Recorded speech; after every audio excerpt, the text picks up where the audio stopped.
Yeah, I know what you're thinking. You can get a job in the Middle East simply by trying or by magic, through others or by fluke. Remember that competition is everywhere. Some here, some there, but bam! Loy Machedo is the best.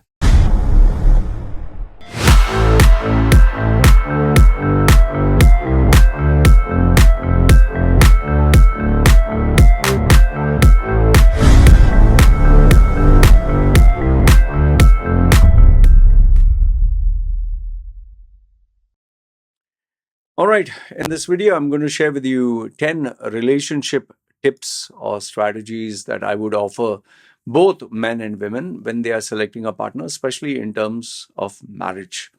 Okay, I get once a while, I get people in my group asking me what are the red flags I should be looking into, or what should I keep in mind? I'm selecting a girl to get married to, or a girl might just tell me, "Sir, what do you think I should be looking for when I am going to get married or searching for a long-term relationship?" So these are 10 of the pointers that I'll give you. Feel free to add if you feel I've forgotten any, and if you feel any one of them is not right, feel free to share your point of view.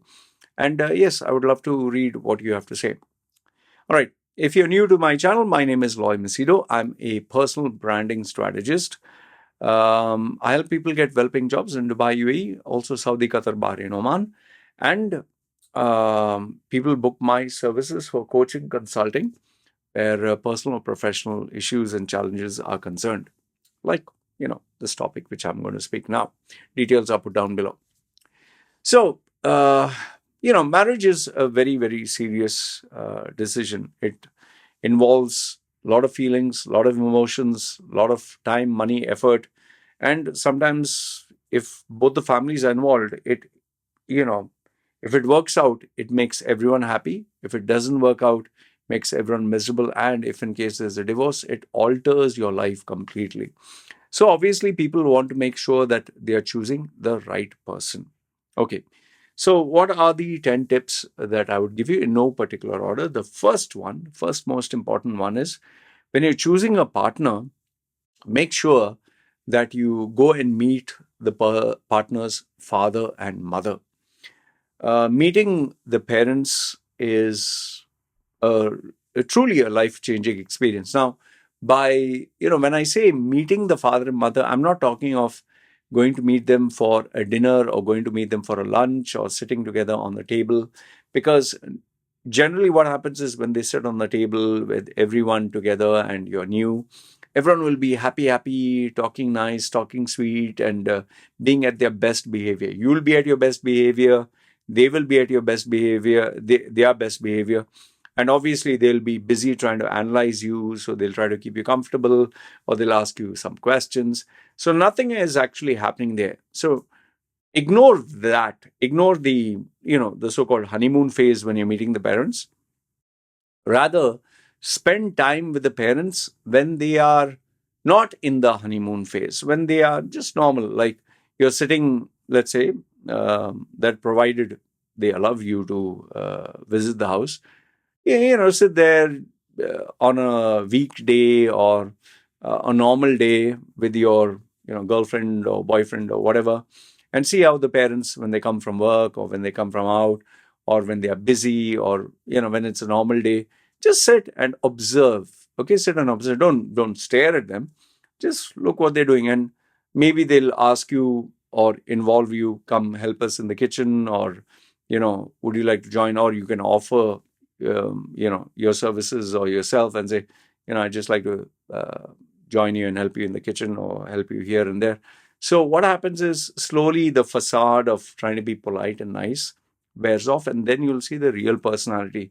And the nuggets are when they are themselves. Like they might shout and scream and have an argument, or tell, hey, pick up the garbage, or do this, or make sure the food is proper, or are they like what kind of food are they eating? How are they eating? Is the father watching the TV? Is the mother sitting with him, or is the mother serving everyone?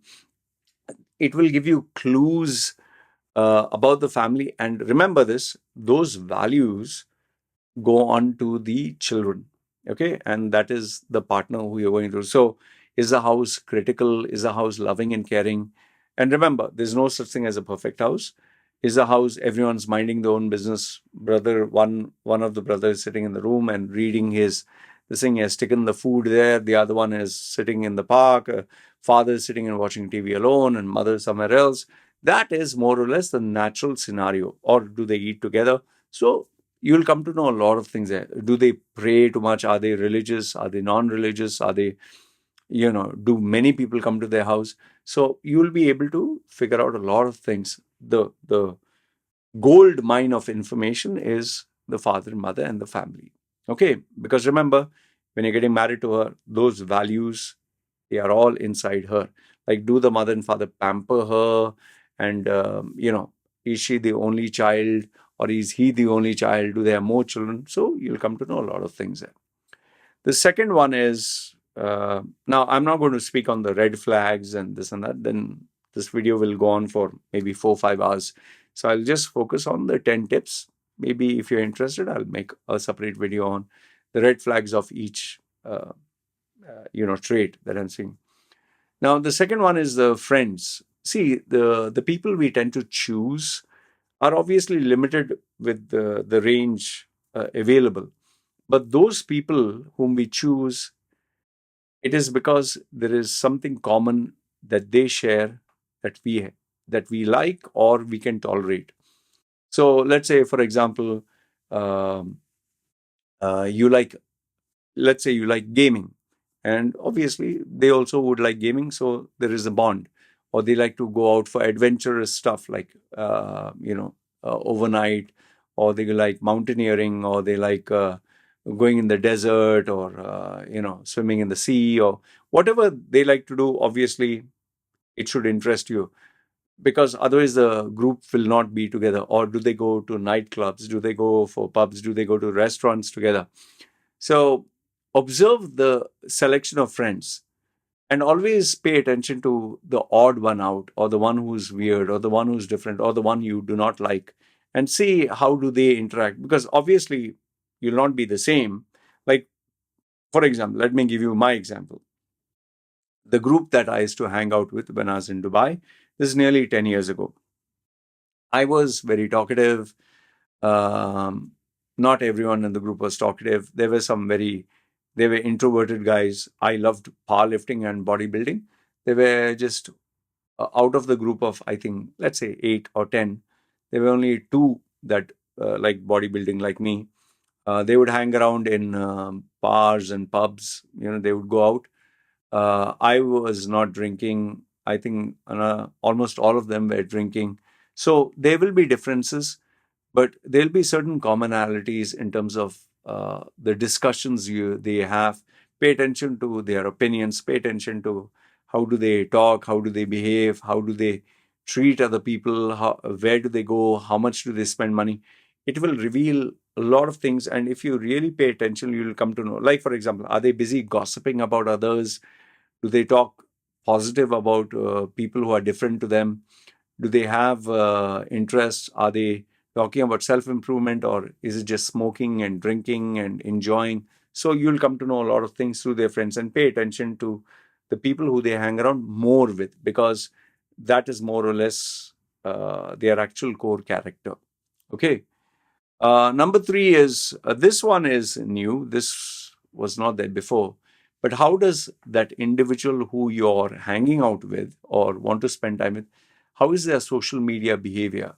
What do they say? What do they post? How do they portray their image on LinkedIn, on Facebook, on Instagram?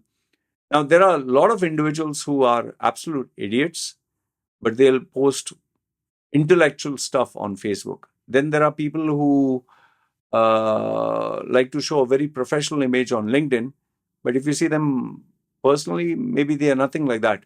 Or there are people who literally show that they are very simple, but on Facebook they show really beautiful photographs of themselves. There are some individuals who literally put so much of filter and effects on their photograph that you can't recognize them. So all this will tell you what are they trying to show the world, what are they trying to communicate to the world, minus what they actually are. So if they are trying to portray what they are not, that in itself is something that you need to pay attention. Why are they portraying all this? For what?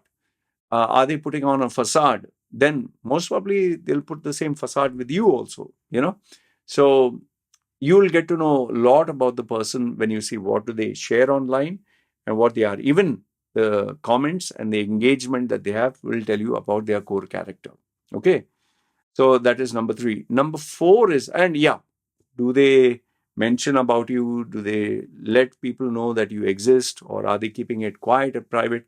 That doesn't mean just because they share with the whole world that you are, with them, that means they love you more. Sometimes it can be they're just doing it because they have low self-esteem.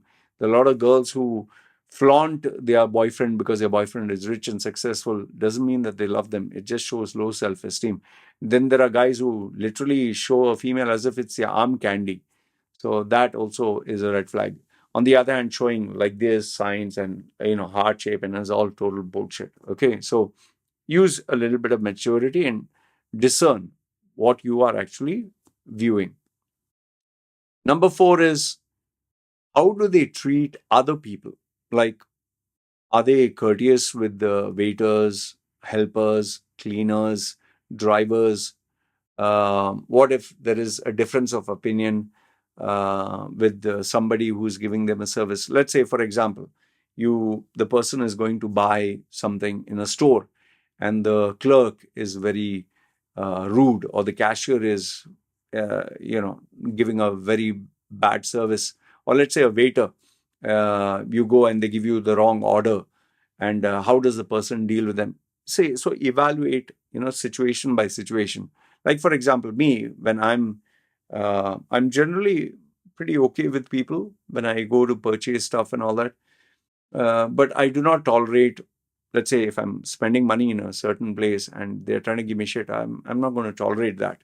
So I'm not going to like make a big noise or something. But obviously there are levels to how a person can treat and behave. And how do they deal with uncomfortable situations? Like, I do know of one female who was pretty okay. I mean, I found her pretty classy and all that. But when we went to an Arabic restaurant, and this guy tried to be a little cheeky, and I was pretty okay. He was just a young boy who was trying to, I think, make a good impression or something. So he cracked a joke or said something, and there she really didn't like it, and she was like, "Behave yourself. Do you understand?" And this guy was totally taken aback, and he looked at me, and I was like, okay." Like, he didn't do anything so serious. He was just trying to be polite and overly funny and all that, and she didn't hold back. She made him feel like shit. And then obviously the manager, seeing that, then he changed the waitress. He sent a lady. He was asked not to, serve our table. So I didn't have a problem, but she didn't have, and that showed a lot about her personality and who she is. So how do they treat other people? Okay. Number 5 is, I think, most of the time when you are in a relationship, people tend to ask all romantic stuff, and they keep the conversation very romantic. I think that shouldn't be the case. You should ask tough questions, like, for example, how do they handle breakup? How do they handle what if our relationship didn't work out? What if you're talking about marriage? How about asking, what if there was a divorce? On what grounds would the divorce be?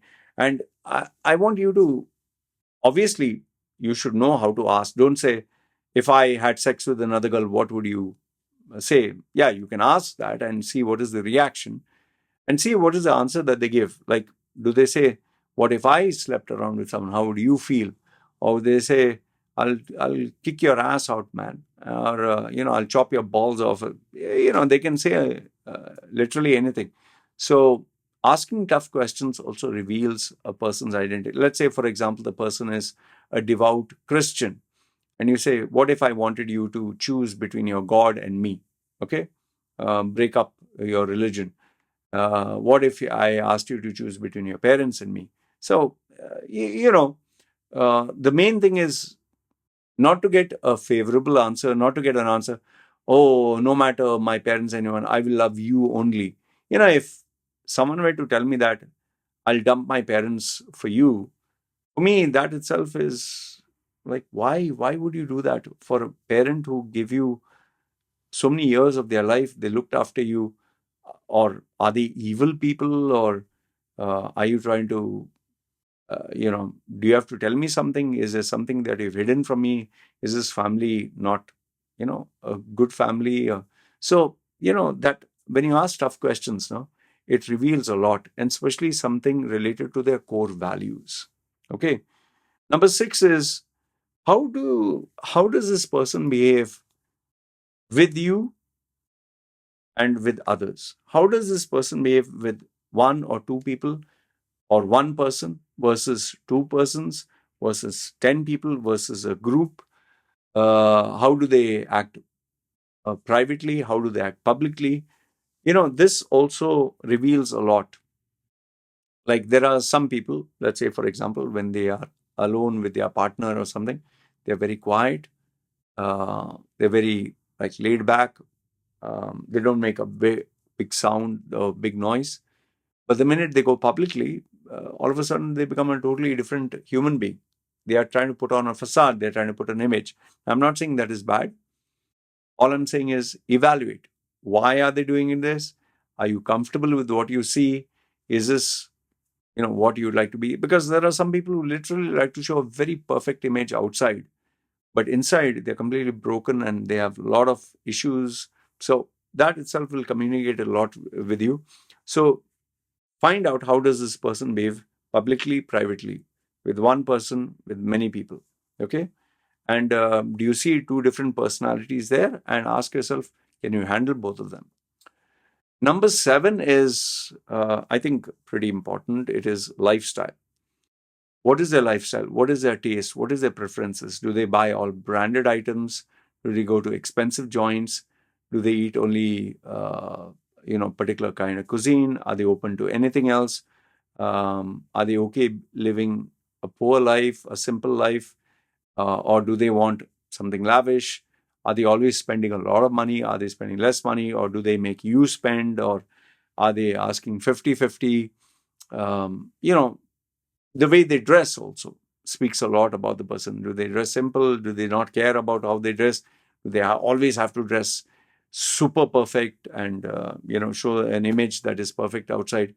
Do they hang around with the who's who, influential people, normal people, or people you cannot tolerate? So this will show you a lot of things. In fact, even the car they drive or how they drive, that itself reveals, do they have road rage when they drive? So lifestyle, taste, preferences, habits, pay attention to all these. Like, do they eat very fast? Do they eat very slow? Do they talk to you when eating? Are they clean? Do they know how to use fork and knife? I'm not saying that just because if they know how to use fork and knife, they are sophisticated. Maybe, just observe, and it'll pick up a lot of signals. Where, how much do they eat? Do they hog, or do they eat little, or do they act like, crazy? Okay, pay attention to that.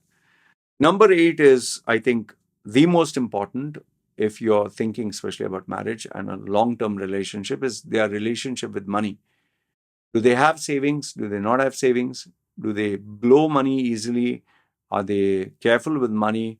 Do they search for bargains? Are they stingy? Are they spendthrift? This itself will educate you so much about them, because remember, if you are thinking of a long-term relationship or marriage especially, this will make or break a relationship, because you both need to have common goals where money is concerned. Remember, money saved is the one that will make the difference, not money that is spent. Okay. And how much does the person earn? And does the person live within their means, or are they living beyond their means? Do they have credit cards? Do they have loans? That is a big no-no. And are they making other people spend for them? Are they living on freebies? Like, I knew of a female who used to go to all these bars and pubs where they would give free drinks for ladies. So that itself showed a very negative side of that person, like looking to be a freeloader, So just keep that in mind. Number 9 is past relationships. How many boyfriends or how many girlfriends the person had? How do they talk and communicate to you about them? Do they position themselves as a victim? Do they talk positively about them? Do they talk negatively? Do they say, oh, he was an asshole, he is a bad guy? Are they in touch with them? Do they still keep in touch, like talk like friends? And there are some people who are very uncomfortable with, you're keeping in touch with all your exes and you're talking to all your exes, and evaluate the situation. Because for me, anyone who keeps in touch with their exes and all that, there's something fishy going on here.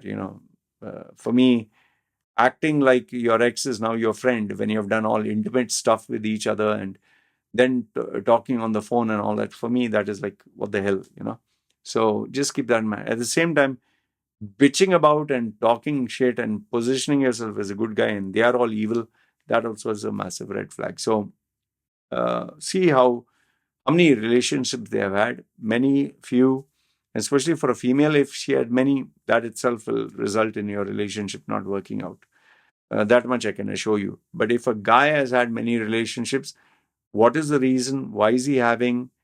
Is it more like a statement that he wants to make? Or, you really need to pay attention. Because remember, I was a playboy. So unless and until I really wanted to change my life, which was a very big thing, I would have continued having females. So, pay attention to these areas. Did they have only one boyfriend and stuck to him, or one girlfriend and stuck to them for many, many years? Or figure it out. Okay. And was that relationship bad, good, ugly? How do they talk about it? That will give you a lot of clues, because what they do with that person, remember, they can do it with you. And last, if not the least, I think this should be very necessary in a relationship. How do you guys handle disagreements, conflicts, problems, or differences? Like, let's say you both are of two different religions. How is that going to work out? You both have two different points of view on a particular subject. You don't agree on something. So then how do you do? And if in case you actually have a fight or argument, now how do you guys behave with each other? You still friends? Not friends? You not talk to each other for days, weeks, months? Is it very easy to forgive and forget? Does the person give you leeway and say, it's okay, fine, happens? So that will also reveal a lot of things. And sometimes you can have a fight for the silliest reasons. So that itself reveals many things about that individual. So, these are the 10. There are many, I'm sure there are many more that I might have missed, which you can point out, and feel free to mention them down below. Maybe if I missed out too many, I'll make another video and share your point of view. But these I felt were the 10 most important ones when choosing a relationship or future partner. And believe it or not, these 10 itself is a massive handful, and they will communicate a lot to you about making the choice whether the person's right and not, or not right. All right. Let me know your thoughts in the comments below. Good, bad, ugly. It's me signing off. You guys take care.